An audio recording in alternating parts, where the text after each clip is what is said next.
we're going to talk about these roles right now. This is important that we understand our roles as LFs, MLFs. If you're a brand new LF, you're going to be working with experienced LFs on your table and also MLFs. So we're all going to work together on defining our roles here. So here's what I want us to do. Working with your group right now, the group that you're sitting with your MLF, I want you to appoint one person as a timekeeper. Okay, appoint that timekeeper. One person, and this can't be female, as the recorder. Get that, Linda? One presenter and one message carrier. So can you appoint those people now, please? LF, are we listening? Okay, so for 5 minutes now, I want you to work within your group and I want you to formulate 5 questions to ask your MLF about their role. So work within your group. You've got 5 minutes. I'd like 5 questions that you're going to ask your MLF when they come back about their role. Their role as an MLF. Another word for support. What kind of resources you have? Resource. What are the expectations for an LF from an MLF? We're going to ask the 5 questions to our MLF, and depending on the answer, we want to pick the top answer to present. Okay? Top answer. Guys, ready? The presenter from each group will stand up and present the top answer. Okay? So we're going to start off with Kevin's group. The invisible MLF. Our question was, how do I become an MLF? And the way it was explained to us is upon the death of an MLF.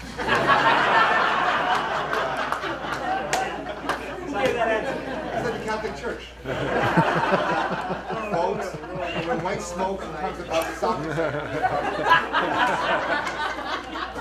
According to Mark, if you've maintained a high level of delivery in your clinics, your courses over a good period of time, your MLF will put your name forward to be considered to become an MLF. Okay? Perfect. So you have to choose here. A can be arranged. Ask Stan. Stan can arrange that for you.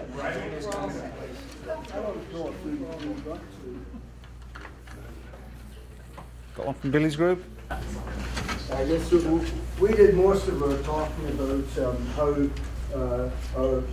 we changed the names because we're having trouble seeing LFs and MLFs, so we've got ELFs and MELFs.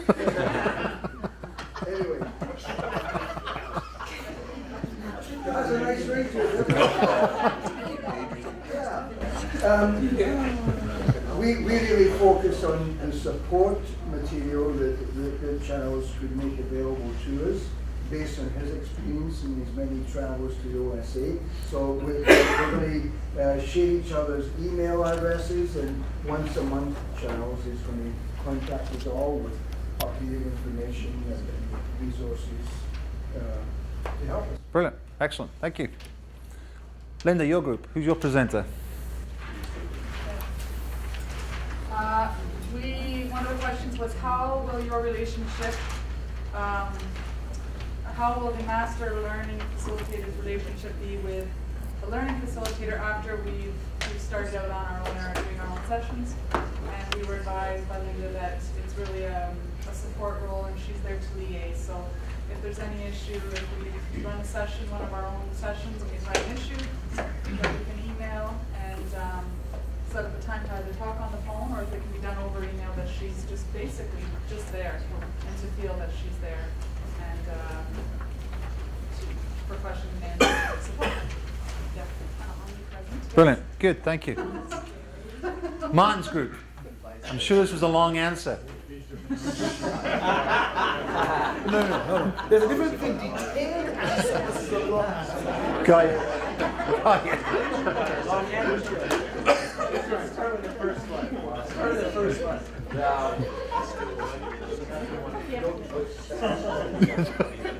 Well, the group wants to take number one, but when your MLF says no, I will go with the one that says, is there a pathway? And since I want to stay on that pathway, I will obey your request. Is there a pathway? Yes, there is a pathway for LFs, and that pathway is obviously supervised or mentored through your MLF. The pathway will take you from an LF into a MLF role / assessor role. But then our MLF was very key to point out that it is not necessarily the same, because an assessor has certain criteria that is not the same as MLF. But the other way around, an MLF probably has the criteria already that an assessor has. And he was a little more specific to say, for example, MLF is responsible for the molding, the nurturing, and the building up of the LF. But an assessor comes in, calms the coach down, give him the criteria for his exam, and then give him the result at the end. So one is actually more of a mentorship role, where you do development. The other one is more of telling you whether or not you are developed.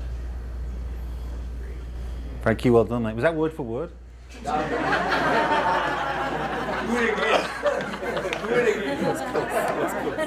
Brilliant. Nice accent. Right? You work on your accent, mate. Bobby's group. So we asked Bobby, what criteria do you use to evaluate the LFs and how often? He said it's a 2-page tool. It's NCCP based, so it's a document that's taken from NCCP and broken down into or condensed into 2-pager. It's actually a checklist. Things that he will be looking for when an LF is conducting an LTPD course is the facility itself. Things like AV equipment, is it present? Is he or she properly using the AV equipment? What types of other audiovisual tools are they using? Are they using facilitation techniques like putting people into groups, all those kind of things? So, you know, are they facilitating, or are they reverting back to the old instruction styles? Are they adhering to the curriculum? So are they actually doing the PowerPoints, doing the on-field sessions and things that are actually related to the course they're teaching? And how often? He says at least once per season, try to see everybody in our group at least once. Good. Are you sure he said that? I paraphrase. Call a friend. Right. Okay, Jason's group.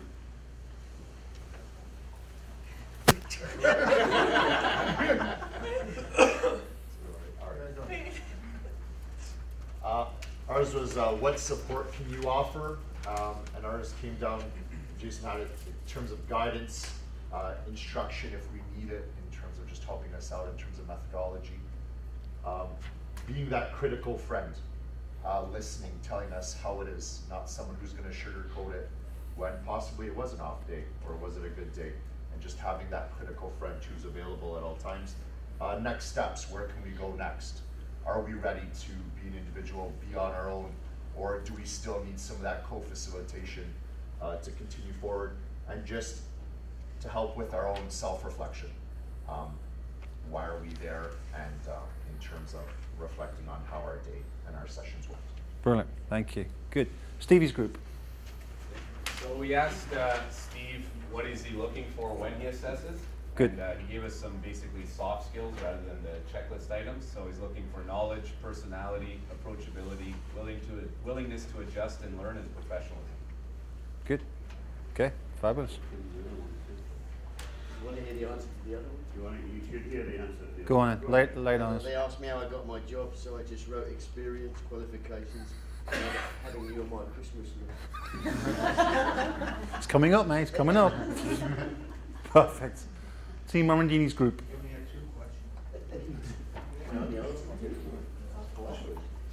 All right, so the question we chose was, what are your expectations for your LFs? And one of the things that we got back was making sure that we meet the standards that are set out by the OSA, as well as be consistent in our approach. So we have those standards, and we make sure that we continuously meet them at every course that we conduct. And he also showed us the assessment sheet that we the LFs or the MLFs that go through with us. A hard copy. Yes. An actual hard copy. I'm glad you found it useful. I'm glad I brought it for you. Yeah, so generally looking to meet those standards and keep consistent. Good, excellent. Okay, good, good. So there's 8 fabulous points. There's some other points that probably enhance what you already mentioned, but this really sums up the roles of an MLF in our environments in the province of Ontario right now. To expose LFs to the content of training, to provide each LF the opportunity to practice skills in a safe and supportive environment, to enhance LF's confidence in their ability to facilitate training, and to expose LFs to the tools and processes used to evaluate LFs, which we've pretty much covered in what we've just covered. Okay? Is everybody comfortable with that? Is everybody comfortable with their MLF? Sorry, you can't trade them or sell them or transfer them. They're yours for the summer, for the winter and the summer months. But is everybody confident in their role and comfortable with what how they're going to support you and move forward as of today? Yes, mate? Just one thing that did come up was the whole absence form and stuff. Where is that documentation? Absence form? So like us make up X number of hours. Like we have the form. Oh, for a student? Yeah. For actual coach? I'll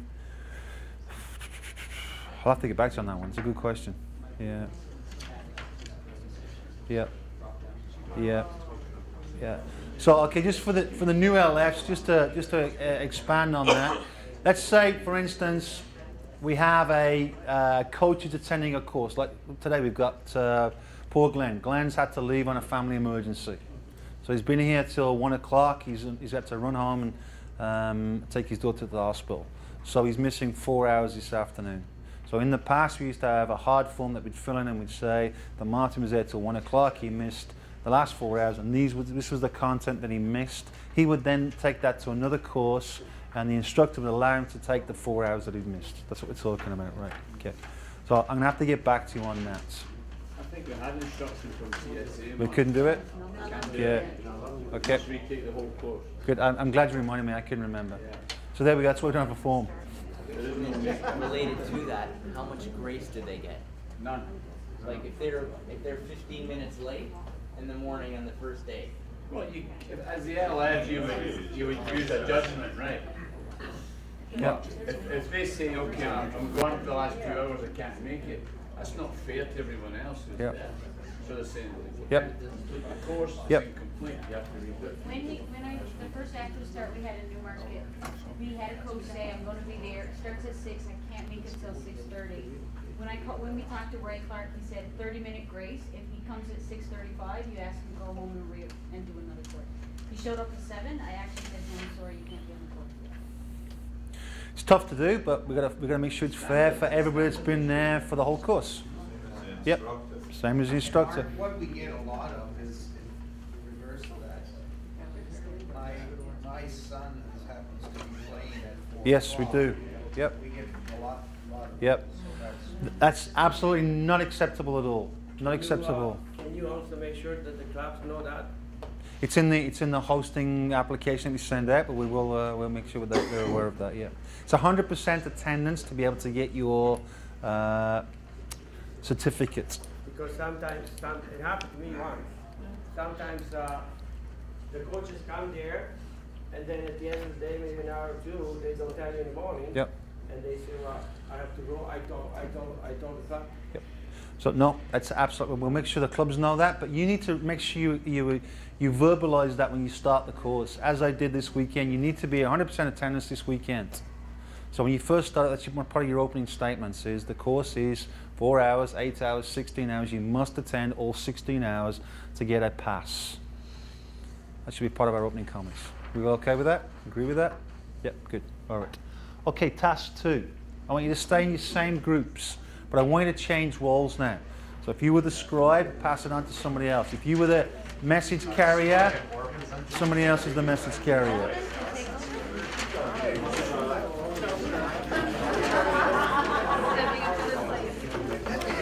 Okay, now your MLF's going to help you with this one. Now I want you to discuss and select 5 key phrases that describe the role of a learning facilitator. 5 key phrases that describe the role of a learning facilitator. What's your role when you go into these courses, please? 5 key phrases. Believing, right? What is it that you want to stick with them? What is it? What's the, if there's one thing that would take away from your course, what would you want to do? Moderator, facilitator, you're not in the instructor. So someone that could Just think of it in those 2 ways. You still have to instruct. Okay, little competition now. Kathleen's going to judge the best 2 words. Best 2 words. So Rick, we're going to start off with your group. What 2 words did you come up with? Them.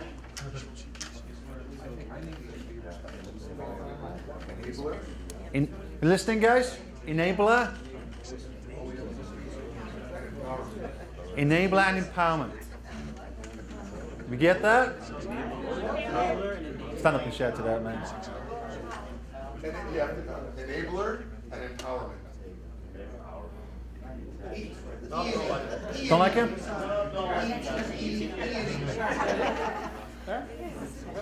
Stevie, what did your group get? Charles? Ours was educator and a motivator.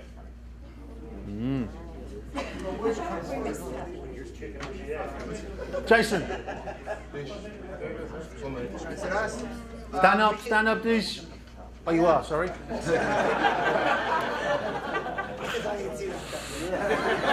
don't have to read it.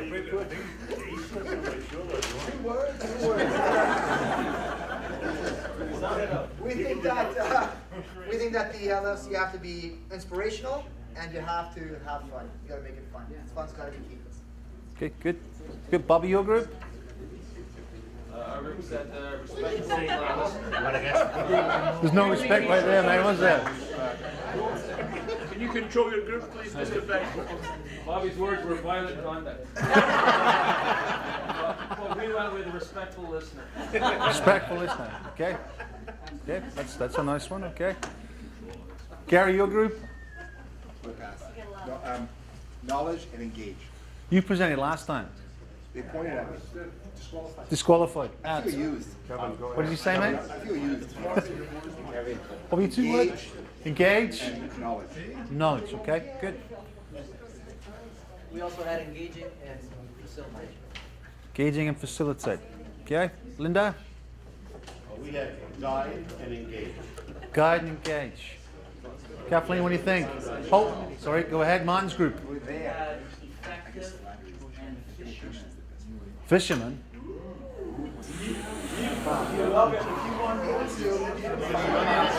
Give me an answer. Hands up if you want the answer.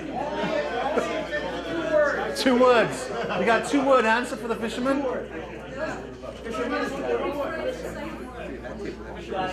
Fishing for the answer out of the person that. I can live with that. I can live with that. I can live with that.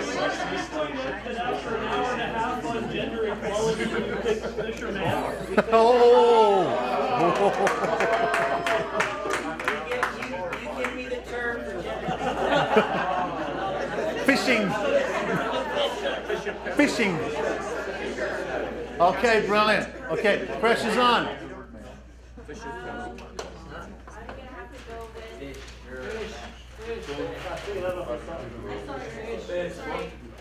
Second group over there.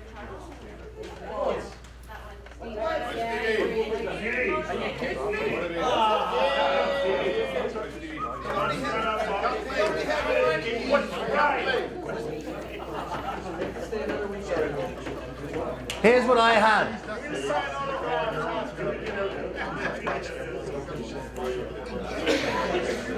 No. Thanks, Bobby. Straight out of the LF manual right there. A guide and a moderator. Okay, so we're guiding, which is doing the fishing route, and we're moderating, facilitating.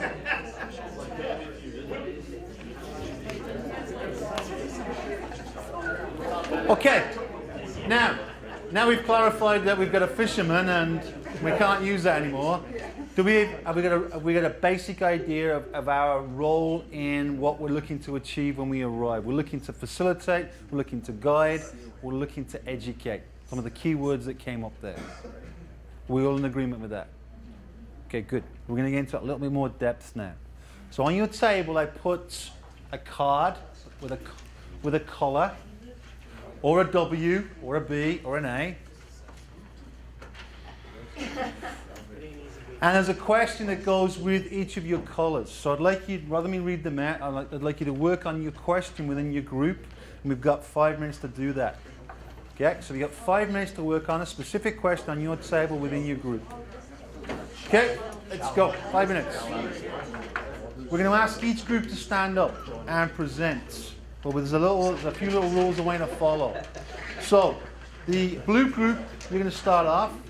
Sue's going to stand up. She's going to give us her name. She's going to give us her question, and she's got 1 minute to present. Hang on. Can you beat the bomb? Ready? Go.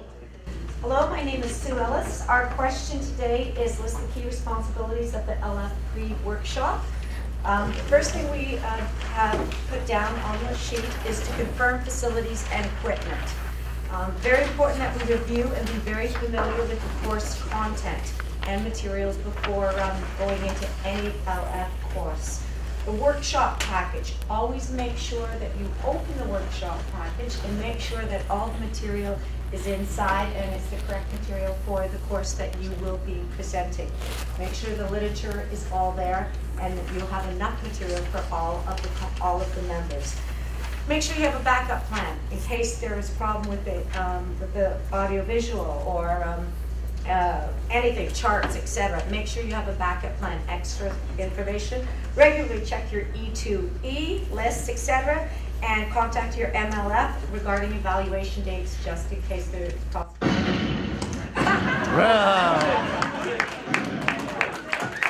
Well done, Sue. Okay. White group, can you beat that white group? Ready? Go. Okay, my name is Chris Geyer. Our question is, list key responsibilities of the LF pre-workshop. First thing we have to do is contact the host. You want to introduce yourself, get the communication flowing. Second thing, we're going to confirm that the facilities are all in order. We're going to make sure that all the equipment, again, I'm not going to go through it all, but the computers, the screen, the balls, the bibs, everything they have ready for you, so when the time comes, you're ready to go. We're going to confirm starting and ending time. You got to make sure that we're there for the amount of time. You don't want to get kicked out early or anything like that, so make sure they have the starting and finishing times on time. 20 seconds. Expectations, the club rep should be there. Again, just in case things go wrong, you need to have somebody there, make sure they're there. So if, again, something goes wrong with the facility, there's a person there that can take care of it for you. And make sure the materials from the OSA are in, and you've looked at them, and you've practiced your material. Whoa! Very good, very good. So, did we nail everything that's on the list there? Contact the host, explain policies, confirm numbers, confirm facility, meet the standards, which you've already spoke about a couple of times. Ensure host has adequate amounts of equipment. Confirm host receive electronic registration forms. Obtain directions. I think we covered all those, didn't we, in the two groups? See anything we missed there? Did we miss anything? Yes, no? Directions and contact number. You're going to get that off E2E now. Yep. So great job for the two groups. Hands together for them, please. Someone to say when the gas mask came down, put it on, strap it around. All right, groups yellow and green. Where are you? All right, so same thing for you. Name, question, and you got 1 minute. Hang on a second now.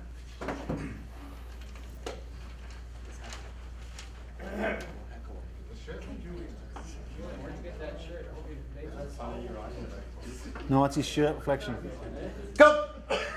Julian Carr, question. List the key responsibilities of the LF during the workshop. Okay, what we said was basically an introduction, provide a safe and comfortable environment, facilitate the course, content, and agenda, time management. In other words, make sure that you can run everything more or less on time as quickly as possible with understanding, being enthusiastic, a ball of sunshine. Establish and maintain course expectations and standards. encourage participation physically and verbally, knowledge of LTPD because you're going to get questions, distribute the materials, and take attendance. Did you go over that again? Did he do well? Good. Well done, mate. Green group, where are you? Green group? Where's that green group? Where's the yellow group? Where's yellow? Who's presenting? Hang on. Okay, so we also have Hang on. Go. Go. Hey, let's go. Alright, we also have key responsibilities. So, first things first, provide and follow curriculum and code of conduct, upbeat, etc., etc. Ask the right questions, guided discovery. Use tools and resources provided. Think of the end goal and be sure that you integrate it. Educate. So think of what you want everybody to take away, and then back up and make sure you're hitting that during your course. Be professional and inclusive. Engage participants. Build confidence and inspire the coaches so that they'll continue along this path and come back to additional courses. Well done. Beat the bomb again. Clap for both groups. Well done.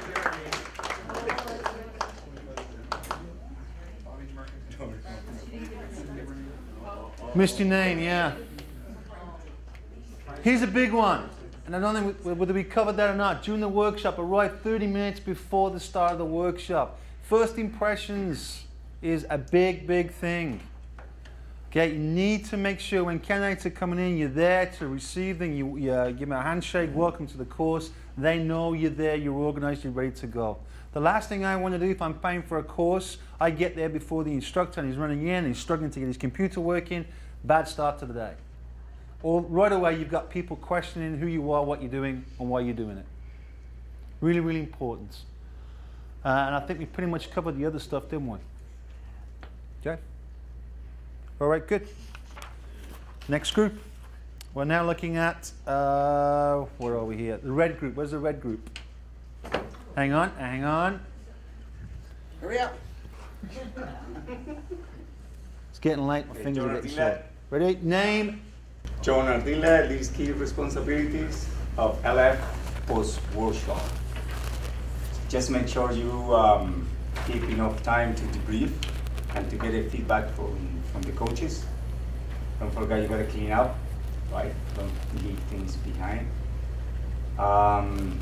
And then pay attention to the duties after that you have to follow up the administration for it. That's it. That's it. Where's the black group? Black group, where are you? Number black group.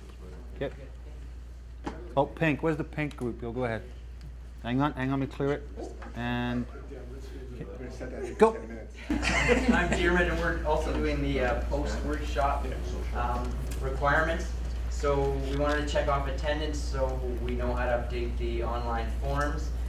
We would then update the online forms, return any supplies that we need to do, submit the expense forms, communicate with our master learning facilitator and the OSA if there's any issues or anything that might have come up during the workshop. Any follow-up with the host in terms of facilities that were either good or needed to be improved or issues that we might have had. Get home safely, check any next assignments, and also a good one which we brought up was recommending potential candidates to further continue their education. Brilliant, brilliant. Okay, good. Well done, both groups.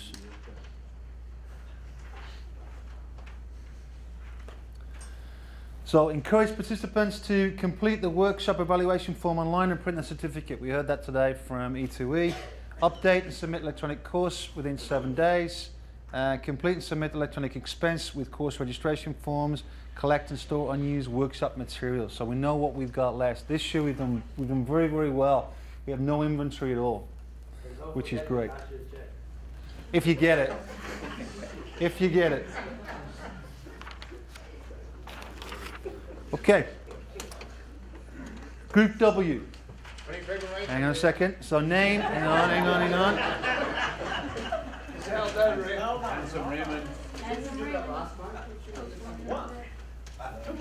What is Ready? Possible challenges an LF may face. facilities and equipment, contacting MLF. If the MLF is not busy, we're not saying he's not doing his job. We're just saying he may be busy and may not be able to be contacted on the day of the course if something is up. Challenging candidates that are challenging. There may be confrontational, indifferent, or dismissive. We do not believe in what's going on. Forced communication. That could be a definite challenge for us. Staying on time during the course, as we all know, it's a tough gig to continue. It's a busy course. Staying on time and staying on task. Also, a late one from Igor. Questions not related to the actual course content. That's not within our course content that we still have to answer. Very good. Very good. Okay, 7 seconds. Let me tell you about Aston Villa's. He won't take you 7 seconds, mate. Now, if we're talking about a Champions League team, it's different. Okay, good. Last one, last but not least. And this is something that we're starting to use now in our pre-B assessment. So I thought I'd bring it into this one today. For me, and I know Bobby, you and I have spoke about this, and Glenn, it's something we feel has been a fabulous tool in our pre-B stuff. So it's a little self-assessment checklist that we've put together. So we're going to see what the group came up with for a checklist, a self-assessment checklist for a learning facilitator. So who's presenting that? Hang on, mate. Ready, go. Okay, so I'm Mark, and we've created a self-assessment checklist. Be organised and be stated, be punctual, get there early, make sure everything's set up. To meet everybody, good time management. We don't have 100 things to do in the last half an hour, and stay over there, have time to debrief right at the end. Be inclusive, lots of Q&A, just don't preach to everybody about what's going on. Interactive, friendly, positive, and a good sense of humour, I think, just come all in all, so hopefully we've all got that. Appearance, look the part, don't turn up, I suppose, in jeans and shoes. And when we go out in the field as well, have the right appearance, and then be knowledgeable to the subject that you're obviously teaching, especially the LTPD, because we're going to have lots of questions on it. Don't think you want to go up there and learn, which I'm a little bit fearful of. So yeah, that's what we got. Okay, good. Do you want to add to that? Because a lot of that stuff that we talked about there is during the workshop, right? Bang.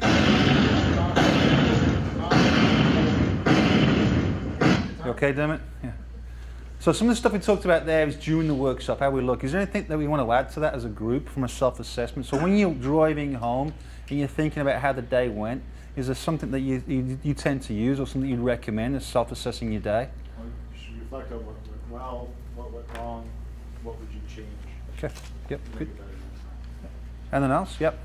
Also on the material that was emailed to us, we have that table. That's right, you do. That's a good little self-assessment table there. if you haven't seen it. Yep.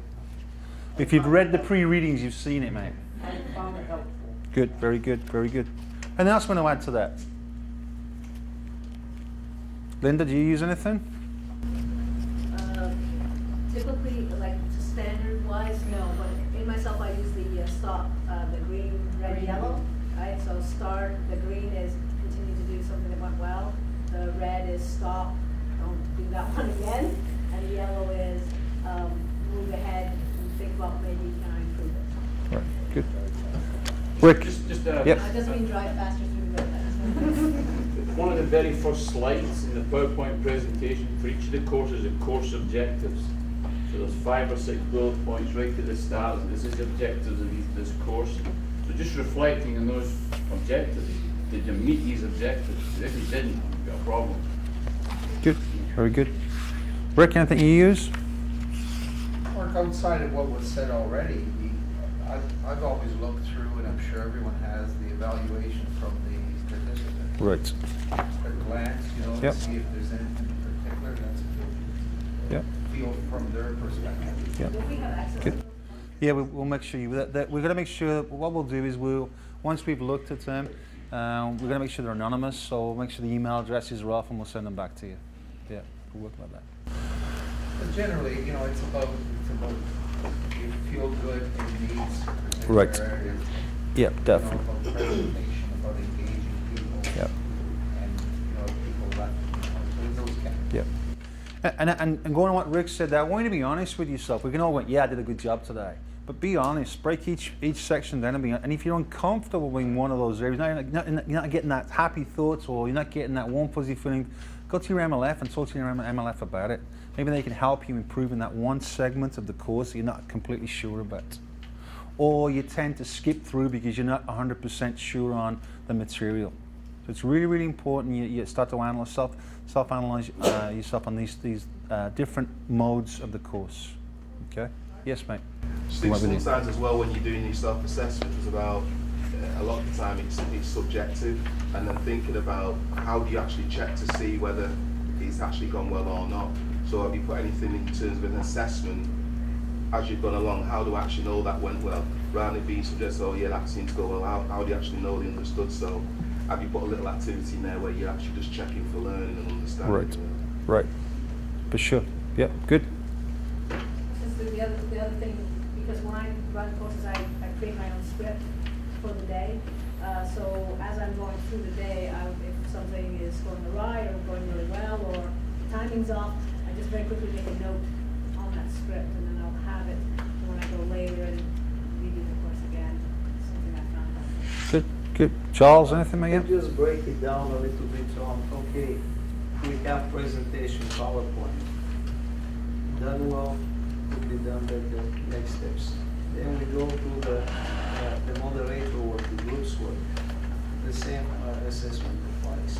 Then we go into the work with groups but on the field.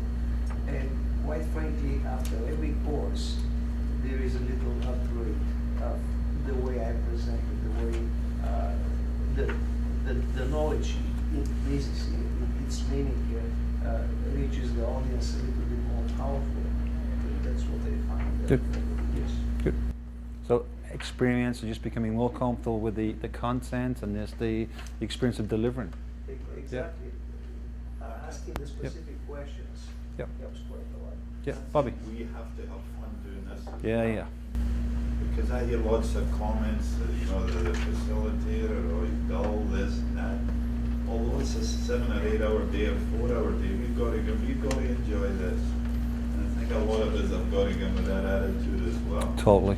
You know, and I think that's a big problem with some of the facilitators in the past.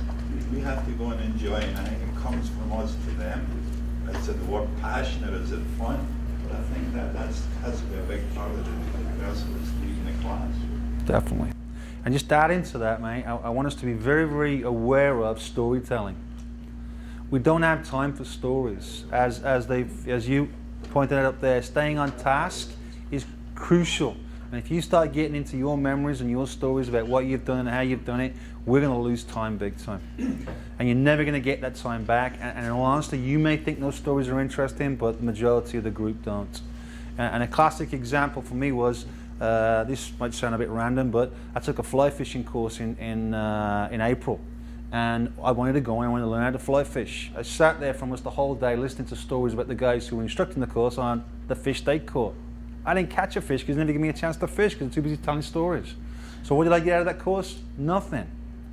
So that's the way we look at things. We must make sure that we're staying on topic and we're delivering the material and we're not sharing our own experiences too much. A little bit every now and again, but let's manage that.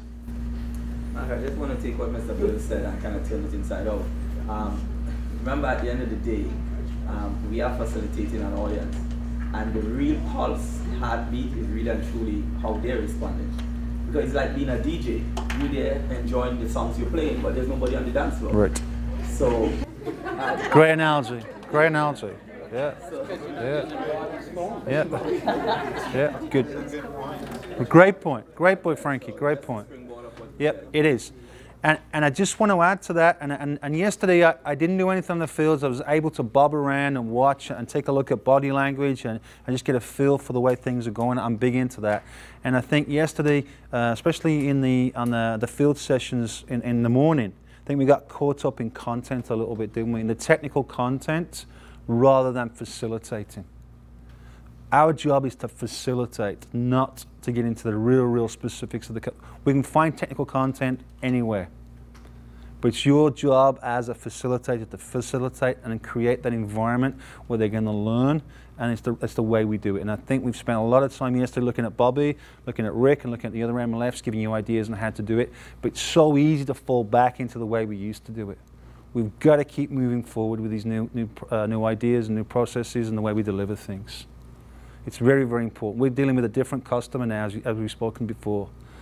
And the customer we're dealing with is dealing with an even different customer. The players are totally different to what they were 5, 10, 15 years ago. So it's very, very important. And this is the way they get at school. At school they get taught this way, so why should they be taught any different when it comes to soccer activities?